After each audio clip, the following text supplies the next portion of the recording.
आप सभी भाइयों को लखेरा टीवी चैनल में आप सभी का स्वागत है।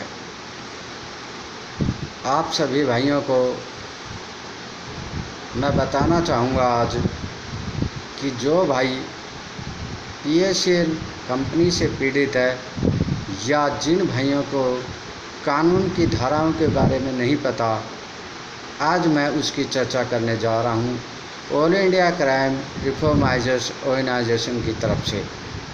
आज मैं सभी भाइयों को बताना चाहूँगा कि ऑल इंडिया क्राइम रिफॉर्माइजर्स ऑर्गेनाइजेशन की तरफ से जो कानूनी जानकारी है वो मैं आज आपको प्रोवाइड कराने जा रहा हूँ। और हमारे जो ऑल इंडिया क्राइम की जो बुक है उसके ऊपर मैं आपको दिखाऊंगा कि प्रधानमंत्री नरेंद्र मोदी जी के हस्ताक्षर हुए हैं, वो मैं आपको दिखाना चाहूँगा। देखना, ये हमारे माननीय प्रधानमंत्री जी के सिग्नेचर है जो ऑल इंडिया क्राइम रिफॉर्माइजेशन ऑर्गेनाइजेशन की बुक के अंदर दिया गया है। अब मैं आप सभी भाइयों को इसकी अवधारा के बारे में बताना जा रहा हूँ और धीरे धीरे करके आप सभी भाइयों को कानून की धारा के बारे में मैं आज बताऊँगा।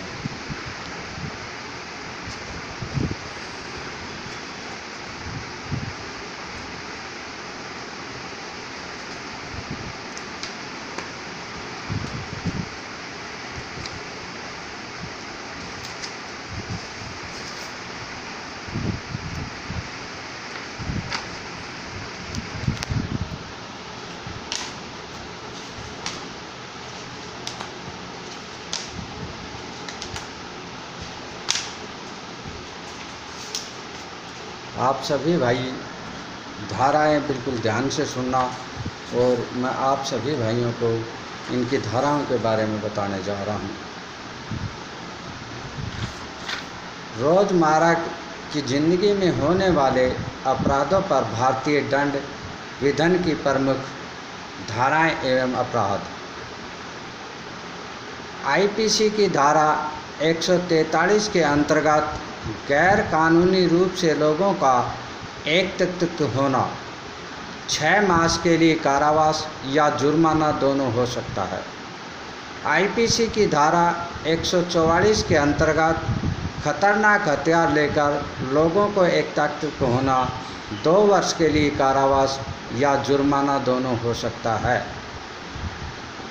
IPC की धारा 145 के अंतर्गत गैर कानूनी रूप से आदेश के बावजूद इकट्ठा होना 2 वर्ष के लिए कारावास या जुर्माना दोनों हो सकता है।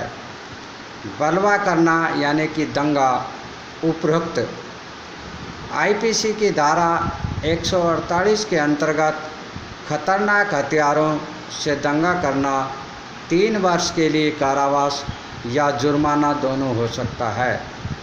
IPC की धारा 149 के अंतर्गत गैर कानूनी रूप से एकत्रित लोगों द्वारा अपराध किया जाता है तो भीड़ का डर सदस्य अपराध की श्रेणी में आएगा।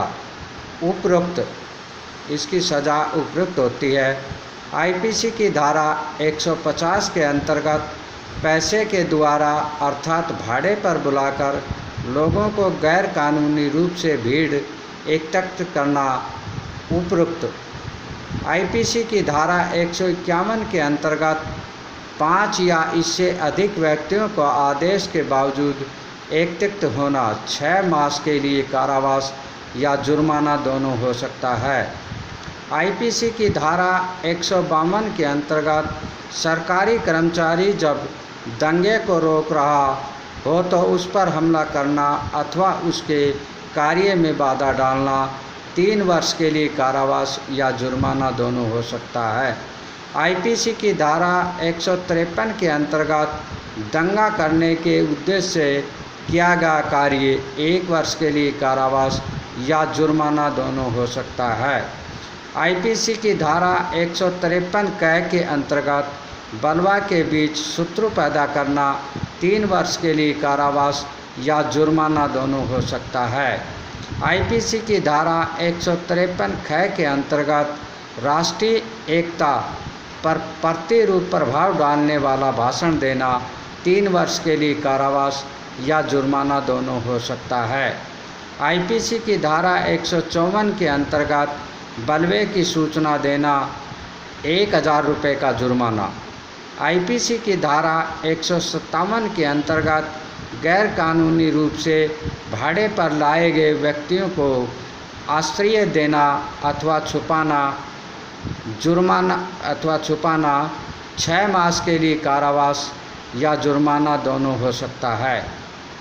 आईपीसी की धारा 158 के अंतर्गत गैर कानूनी रूप से लाए गए बलवे में भाग लेना, शस्त्रों का इस्तेमाल करना 6 मास के लिए कारावास या जुर्माना दोनों हो सकता है। आईपीसी की धारा 160 के अंतर्गत दंगा करना 1 मास के लिए कारावास या 100 रुपये का जुर्माना या दोनों हो सकता है। आप सभी भाइयों को मैं ये जानकारी दे रहा हूँ All India Crime Reform Organisation की तरफ से। आज मैंने आपको 15 धाराओं के बारे में जानकारी दी और आगे भी इसी प्रकार मैं आपको जानकारी देता रहूँगा। अगर आपने हमारे ऑल इंडिया क्राइम के सदस्य बनना है तो हमारे जो PSCL के सोल्जर साथी हैं उन सभी के पास कॉल करके आप अपना सदस्य बन सकते हैं। और मैं अब PSCL के बारे में बात करने जा रहा हूँ। यदि आप व्यक्ति सभी भाई एक तत्व समझकर इकट्ठे होते हो और पूरी तरीके से भाग लेते हो तो आपके पैसे मिलने में कोई कठिनाई नहीं होती, क्योंकि आप समझते नहीं, पैसा आप स्वयं नहीं लेना चाहते, आप केवल वीडियो ही देखते हैं। जो भाई साहब बता रहे हैं 10-0 चैनल वाले, उनकी बातों का फॉलो करिए और उस पर समझिए और समझने के बाद विचार कीजिए। और मैं आपको प्रत्येक धारा के बारे में मैं धीरे धीरे उजागर करता रहूँगा और आप सभी भाइयों को बताता रहूँगा। जय भारत, जय हिंद। हमारे चैनल को सब्सक्राइब करना ना भूलें। सभी भाइयों से अनुरोध है कि इन धाराओं को ध्यान से पढ़ें और समझें। जय हिंद।